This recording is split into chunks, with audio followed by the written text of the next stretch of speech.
Om Swastiastu, Wassalamualaikum warahmatullahi wabarakatuh, Shalom, Shalve, nama budaya, salam kebajikan, dan salam harmoni.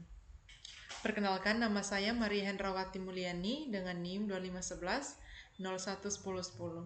Jadi pada kesempatan ini saya akan menjelaskan atau memberikan argumen terkait pertanyaan analisis yang diangkat dari suatu kasus, yang mana kasus ini tuh menunjukkan bahwa seseorang mahasiswa bernama Rina sering bercerita kepada kakak tingkat yang ia anggap teman curhat.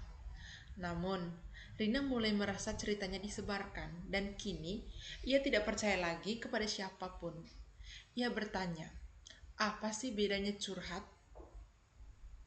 biasa dengan konseling sebenarnya? Nah, dari kasus ini muncul 3 pertanyaan analisis. Yang pertama, apa prinsip konseling yang dilanggar dalam kasus ini? Yang kedua, apa yang membedakan konseling dengan sekadar tempat curhat? Dan yang ketiga, mengapa kerahasiaan menjadi prinsip utama? Nah, jadi maksud saya buat video ini tuh untuk menjelaskan atau memberikan argumen terkait pertanyaan tersebut. Jadi, prinsip konseling yang dilanggar dalam kasus Serina ini, yang paling jelas dilanggar itu prinsip kerahasiaan. Dalam hubungan konseling, kerahasiaan adalah dasar agar klien merasa aman untuk bercerita.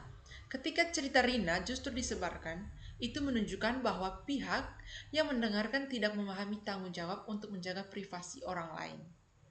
Selain kerahasiaan, pelanggaran ini juga menunjukkan kurangnya empati.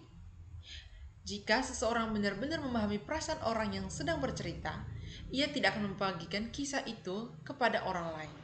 Nah, kondisi ini juga bertentangan dengan sikap non-judgmental yang seharusnya menghindari penilaian atau penyebaran informasi yang bisa merugikan klien.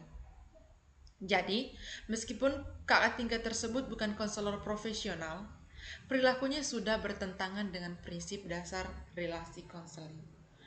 Lalu, pertanyaan, apa sih perbedaan konseling dengan tempat curhat biasa? Nah, ada beberapa perbedaan ya antara keduanya. Yang pertama itu tujuan dan arah percakapan. Curhat umumnya hanya untuk melepaskan emosi tanpa tujuan jangka panjang. Sedangkan konseling memiliki arah yang jelas, yaitu membantu klien memahami masalah dan menemukan cara yang lebih sehat untuk mengatasinya. Lalu yang kedua, dari sisi profesionalisme dan keterampilan. Dalam konseling, konselor menggunakan pendekatan dan teknik tertentu, baik itu psikoanalitik, behavioristik, kognitif, maupun humanistik. Sementara itu, tempat curhat hanya berdasarkan pengalaman pribadi pendengar, bukan kompetensi profesional. Lalu, etika dan batasan. Konseling memiliki aturan etis yang ketat, termasuk kerahasiaan, batasan relasi, dan sikap non-judgmental. Nah, tempat curhat bersifat informal sehingga rawan terjadi penyampaian opini subjektif, penghakiman, atau seperti dalam kasus Rina, penyebaran cerita. Lalu relasi yang terstruktur.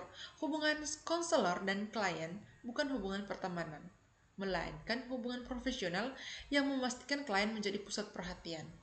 Berbeda dengan curhat kepada teman yang seringkali bercampur dengan kepentingan pribadi pendengar. Lalu terkait pertanyaan kerahasiaan, apa sih penting kerahasiaan? Nah, kerahasiaan itu penting karena beberapa alasan logis. Yang pertama, membangun rasa aman. Klien tidak mungkin terbuka jika merasa ada risiko ceritanya didengar orang lain. Lalu yang kedua, menjaga harga diri klien. Banyak masalah bersifat pribadi jika disebarkan dapat menimbulkan rasa malu atau tekanan psikologis. Lalu yang ketiga, mencegah kerusakan relasi sosial. Nah, pelanggaran kerahasiaan seperti yang dialami Rina bisa membuat seseorang kehilangan kepercayaannya, bahkan trauma untuk bercerita di masa depan. Lalu yang keempat, bagian dari etika profesional. Dalam praktik konseling, kerahasiaan bukan sekadar aturan, tetapi komitmen moral yang wajib dijaga.